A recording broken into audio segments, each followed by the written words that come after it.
Assalamualaikum warahmatullahi wabarakatuh.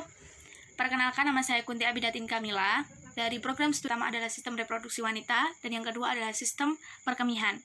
Untuk yang pertama, yaitu fisiologi sistem reproduksi wanita. Seperti yang kita ketahui, sistem reproduksi wanita terbagi menjadi dua bagian, yaitu eksternal dan internal. Untuk yang pertama kali akan kita bahas adalah pada sistem reproduksi wanita di eksternal. Fisiologi sistem reproduksi wanita. Yang pertama, ini adalah biodata saya, Kunti Abidatin Kamila. Ini adalah beberapa gambar. Kemudian, seperti yang kita ketahui, sistem reproduksi wanita terdiri dari dua bagian, yaitu internal dan eksternal. Namun, yang pertama akan saya bahas adalah eksternal terlebih dahulu. Eksternal adalah labium mayora et labium minora. Labium mayora itu bentuknya lonjong, lanjutan dari mons veneris dan homolog dengan skrotum laki-laki. Untuk labium minora, yaitu lipatan medial labia majora, kedua lapisan bertemu di belakang dan hanya tampak pada wanita yang belum melahirkan. Kemudian ada klitoris. Klitoris ini adalah bagian yang amat sensitif sehingga dapat mengembang bila ada rangsangan seksual atau sensorik erotik dan identik dengan penis laki-laki. Kemudian ada vesibulum vagina yang berfungsi sebagai membantu mengeluarkan lendir, dan salurannya antara himen dan labia minora. Kemudian adalah mon pubis dan himen. Mon pubis bertugas pada masa pubertas itu tumbuh rambut kemaluan. Kemudian himen yaitu lapisan tipis yang menutupi introitus vaginae. Nah, sebelum pada hormon kita akan masuk kepada sistem reproduksi wanita bagian internal. Ini dia. Yang pertama ada ovarium. Ovarium berfungsi untuk memproduksi oosit sesudah usia pubertas dan juga menghasilkan dua jenis hormon, yaitu hormon estrogen dan progesteron. Kemudian ada tuba uteria, yaitu saluran yang menampung ovum yang berovulasi dan meneruskan ke uterus. Nah, tuba uteria ini juga termasuk tempat fertilisasi antara spermatozoa dan juga ovum. Untuk gambarnya ada di samping. Kemudian ada uterus. Bisa diperhatikan gambarnya. Ada tiga fungsi uterus. Yang pertama siklus menstruasi dengan peremajaan endometrium, yang kedua adalah kehamilan, dan yang terakhir adalah persalinan. Kemudian masih pada uterus ada tiga bagian, endometrium, myometrium, dan myometrium. Yang pertama adalah endometrium menyiapkan dan ikut bekerja untuk proses nidasi dan ikut memelihara plasenta.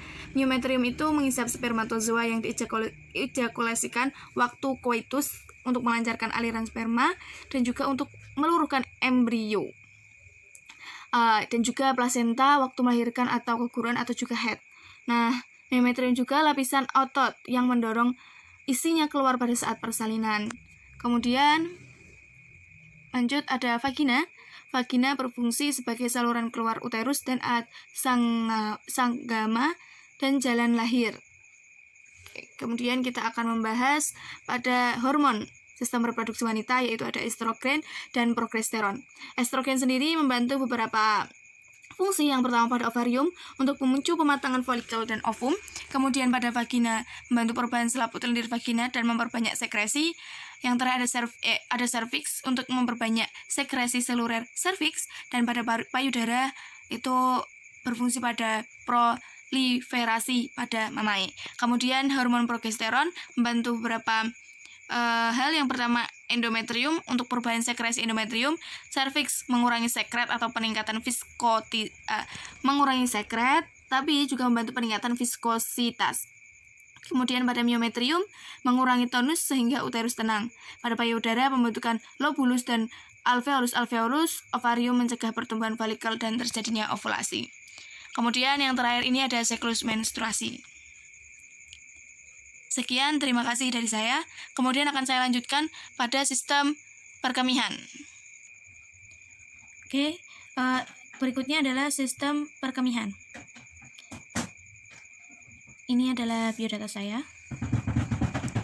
Kemudian ada 5 menu yang akan saya sampaikan. Yang pertama mengenai ginjal, yaitu ada fungsi ginjal dan fisiologi ginjal.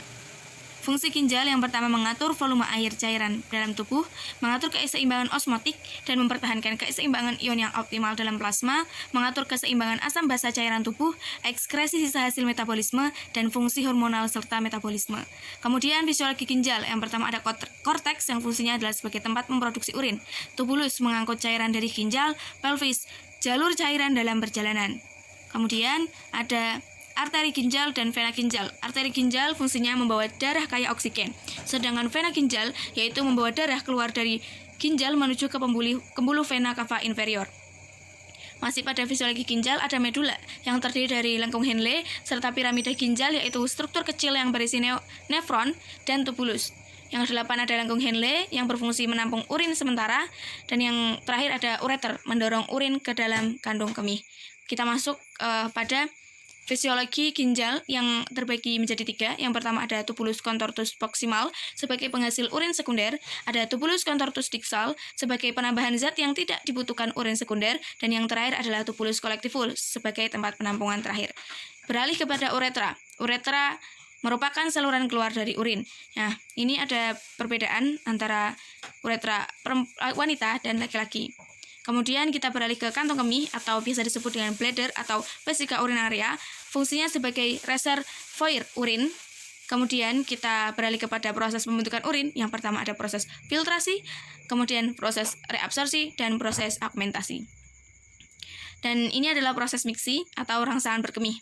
Kandung kemih terisi, kemudian reseptor gang, syaraf parasimpatis, kemudian ke kandung kemih berkontraksi, kemudian sphincter uretra intertus secara mekanisme terbuka. Nah, kemudian kandung kemih berkonstruksi, jadilah berkemih. Namun untuk kontrol volunteer ada cortex cerebri, kemudian ke neofron motorik, ke sphincter externus. Ini ada 2. Apabila sphincter uretra externus membuka, maka akan berkemih. Namun apabila sphincter uretra externus tertutup, maka tidak berkemih. Yang terakhir ada komposisi air kemih dan sifat-sifat air kemih.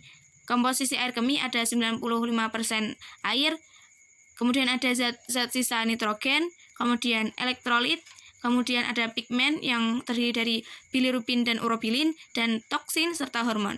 Untuk sifat-sifat air kemih ada jumlah sekresi tergantung masuknya cairan, warna bening apabila diam akan keruh, dan warna kuning tergantung kepekatan.